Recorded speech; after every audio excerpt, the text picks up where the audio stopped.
লায়লা তো কিছুক্ষণ আগে বললো যে ওনার সাথে আমার যে সম্পর্কটা ওটা হচ্ছে শুধুমাত্র আমাদের কাজের সেক্টরটাতেই থাকে। কাজের বাইরে আমাদের পার্সোনাল কোনো সম্পর্কে আমরা নেই। তবে কাজের সময় আমাদের যতটুকু দেখা এবং যতটুকু আপনারা দেখছেন অতটুকুই। এর বাইরে পার্সোনাল লাইফে আমরা সবাই নিজের মতো করে কাজ করি বা নিজের মতো করেই জীবনযাপন আলাদা এই আলাদা। লায়লা আপার এই কঠিন সময় আপনি কি তাকে মেন্টালি কোনো সাপোর্ট দিচ্ছেন কিনা বা বুঝিয়েছেন কিনা? কারণ উনি তো একটা কঠিন সময়ের মধ্যে দিয়ে যাচ্ছে, সেক্ষেত্রে আপনি অ্যাজ আ কোয়ার্টিস্ট কেমন? না, আমি আমি ওনার পার্সোনাল লাইফ সম্পর্কে তেমন কোনো কিছু জানার তেমন চেষ্টাও করি নাই এবং ওই বিষয়ে আমি তার সাথে তেমন কথাও বলি নাই। আমাদের সবসময় কাজের বিষয়ে কথাবার্তা হয় এবং কাজের বিষয়বস্তু নিয়ে আমাদের সকল কিছু। এর বাইরে আমি তার সাথে কোনোরকম কোনো আন্ডারস্ট্যান্ডিংও হয় না। আপনার পরিচয় একটু জানতে চাই, আপনার দেশের বাড়ি কোথায় এবং আপনার ব্যাকগ্রাউন্ড জানতে চাই। আমার দেশের বাড়ি অ্যাকচুয়ালি আমার হোম টাউন হচ্ছে চাঁদপুরে। বর্তমানে আমি একজন স্টুডেন্ট। আমি পড়াশোনা করতেছি বিবিএ থার্ড ইয়ার, হাবিবুল্লাহ বাহার ইউনিভার্সিটি কলেজ। পড়াশোনার পাশাপাশি মিডিয়াতেই যতটুকু আপনারা কাজ দেখতে পাচ্ছেন অতটুকুই চলছে। আপনি মানে লায়লা আপুকে আপনি মানে কিভাবে কি ডাকেন এবং কিভাবে পরিচয় তার সাথে? আমি যেহেতু মিডিয়ার সাথে যুক্ত এবং কন্টেন্ট নিয়ে কাজ করছি, তো উনিও কন্টেন্ট নিয়ে কাজ করছে দীর্ঘদিন ধরে এবং উনি আমার থেকে খুব সিনিয়র এই দিক থেকে। তো ওখান থেকে আসলে আমাদের কাজের মাধ্যমে আমাদের পরিচয় এবং আমরা এভাবে আর কি কাজগুলো একসাথে কাজ করতেছি আর কি করতেছি। মানে লায়লা আপু তো একটা মানে ওয়েল নোন ফেস মিডিয়াতে, আপনি সেক্ষেত্রে অনেক পিছিয়ে আছেন।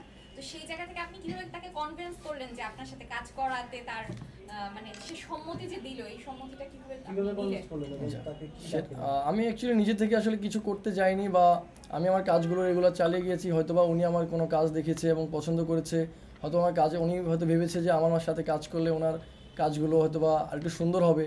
আর আমিও আমার দিক থেকে, যেহেতু উনি একজন সিনিয়র আর্টিস্ট এবং মিডিয়াতে সিনিয়র আমার থেকে, সো আমি অলওয়েজ চাইবো যে ওনার মতো একজন অভিজ্ঞ পার্সনের সাথে কাজ করার জন্য আমি অবশ্যই চাইবো। সো ওভাবে আসলে আমাদের একটা মিউচুয়াল হচ্ছে এই কাজের ব্যাপারে। মানে ফার্স্ট অফারটা কে দিয়েছিল? আপনি দিয়েছিলেন নাকি লায়লা আপু দিয়েছিল আপনাকে কাজের জন্য? কাজের ব্যাপারটা হচ্ছে যে যেহেতু কন্টেন্ট ক্রিয়েশনের ব্যাপার, আমরা আসলে দুইজন মিলেই আসলে কাজটা স্টার্ট হয়ে গেছে কোনো এক সাক্ষাতে আর কি। ভাইয়া একটু জানতে চাই লায়লার কোন দিকগুলো আপনার বেশি ভালো লাগছে, মানে কাজ করতে যে আপনি কি কি গুণ পেয়েছেন তার মধ্যে? উনি কাজের ব্যাপারে খুবই সিরিয়াস থাকে সব সময় এবং কাজের বাইরেও যদি কোনো রকম ভালো দিক বা খারাপ দিক, ওই দিকগুলো সে খুব ইজিলি হ্যান্ডেল করতে পারে। এই বিষয়গুলো আমার খুব ভালো লেগেছে এবং তার কথাবার্তা, আচার আচরণ, তার মানসিকতা খুবই সুন্দর। আর এটা আসলে তার সাথে যে মিশতে পারবে, তার সাথে যে কাজ করবে তারাই বুঝতে পারবেন। আর নিজেকে কি ভাগ্যবান মনে করছেন কিনা আপনি লায়লার সাথে কাজ করে? লাকি ফিল করেন কিনা?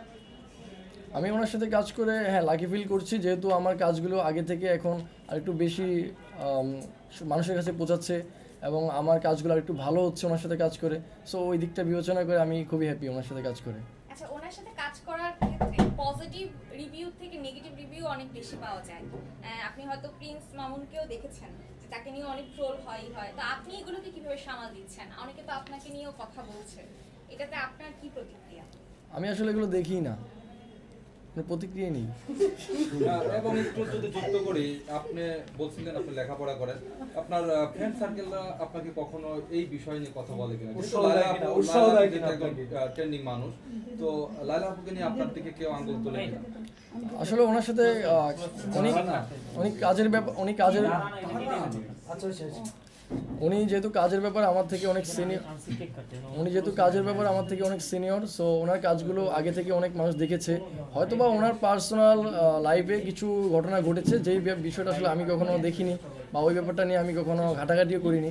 তবে আমার কাজের ব্যাপারটা যেহেতু আমার ফ্রেন্ডরা দেখতেছে, আমার টিচার, আমার ফ্যামিলিরা দেখতেছে, তো ওই দিক থেকে সবাই আমার কাজগুলো নিয়ে হ্যাপি আছে, সবাই খুশি। আচ্ছা আপু, একটু একবারে শেষ পর্যায়ে আপনার পরিকল্পনা কি শেষ করতে এই আপনার সাথে যিনি আছেন নতুন আপনার পার্টনার, ওনাকে নিয়ে কি সিনেমার দিকে যাবেন কিনা? আমরা সাম্প্রতিক সময় দেখলাম যে আপনি কোনো শুধু এই সোশ্যাল মিডিয়াতেই যেই কন্টেন্টগুলো করছেন এগুলোই, এর বাইরেও কারণ আমি আসলে এত সময় পাই না। হ্যাঁ, আমি একটা ইন্টারভিউতে বলেছিলাম যে সোশ্যাল মিডিয়া লাইফটা আপনারা যেটা আমাকে ফেসবুকে বা টিকটকে বা এইসব জায়গায় দেখেন, এটা আমার লাইফের মাত্র থেকে 1.5%। আমার এছাড়া আরও ব্যক্তিগত অনেক বড় একটা লাইফ আছে। আমি এতটা সময় ম্যানেজ করতে পারি না যে আমি একটা নাটক বা একটা সিনেমা, আর এরকম অফার আমাকে কেউ এখনো দিচ্ছেও না, দিবেও না সম্ভবত, কারণ নাটক বা সিনেমার নায়ক নায়িকাদের একটা ক্রাইটেরিয়া হতে হয়, সেটা থেকে আমি অনেক পিছায় আছি। তো মেয়েদের জন্য হয়তো হতে পারে, মেয়েদি যেহেতু এখনও ও মাত্র স্টার্ট করেছে, তো ওর লাইফে হয়তো এরকম কিছু আসতে পারে, মেহেদি হয়তো করবে সেটা। আপনি কি সেক্ষেত্রে আপনি কতটা সাপোর্ট দিতে চান? হ্যাঁ সেটাই ব্যক্তিগতভাবে এর আগেও তো আমার support আমার দিয়েছেন। মেহেদিকে সাপোর্ট দেওয়ার ব্যাপারটা হচ্ছে কি যে ওকে হয়তো কিছু সংখ্যক মানুষ চিনতো, বাট এখন মেহেদি আমার সাথে ভিডিও করার কারণে ও হয়তো অনেক বেশি সংখ্যক মানুষের কাছে পরিচিত হয়েছে, যারা ওর প্রতিভা সম্পর্কে আগে হয়তো জানতো না, বা যারা ওর এক্স ফ্যাক্টর আউটলুক এসব সম্পর্কে আগে জানতো না, তারা ওকে দেখেছে, হয়তো ভালো লেগেছে, কোনো কিছুর অ্যাড করাতে চাবে বা কোনো নাটক করাতে চাবে বা কোনো সিনেমা করাতে চাবে। তো মেয়েদের ক্ষেত্রে এটাই আমার সাপোর্ট, যে ঠিক আছে ও ওর ছোট্ট গণ্ডি থেকে ও যেন একটা বড় গণ্ডিতে পা রাখে, বা এই ব্যাপারেও। এছাড়া ব্যক্তিগতভাবে আমি তাকে কোনো রকম সাপোর্ট করছি না আসলে। তার মানে হচ্ছে আপনি বলতে যে আপনার যে আমরা যে কর্মকাণ্ডগুলো দেখছি সেটা হচ্ছে আপনার লাইফের শতভাগের 1 থেকে 1.5 ভাগ। 1 থেকে 1.5 ভাগ।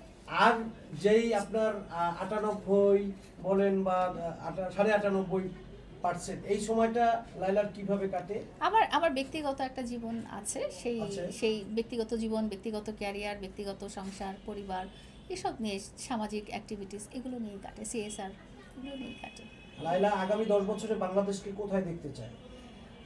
নিজের দেশকে তো সবাই সবচেয়ে ভালো পর্যায়েই দেখতে চায়, কিন্তু আমি একজন সাধারণ মানুষ হয়ে যেটা বলতে চাই সেটা হচ্ছে যে রাজনীতি আমরা বুঝি না, আমরা যারা সাধারণ মানুষ তারা রাজনীতি বুঝি না, তারা খুব চাই যে খুব সিকিউরড, হ্যাঁ, নিরাপত্তা, এবং খুব মানে জীবনযাত্রাটা যেন খুব বেশি এক্সপেন্সিভ না হয়ে যায়, আমরা যেন প্রতিদিন একটু খুব আয়ের মধ্যে আমরা বাজার করতে পারি, বা আমরা বাসা থেকে বের হলে যেন নিরাপত্তাহীনতায় না ভুগি, এবং আশেপাশে যেন একটা সুন্দর পরিবেশ থাকে। রাষ্ট্রের কাছে বা সরকারের কাছে আমাদের এটাই চাওয়া থাকে আসলে।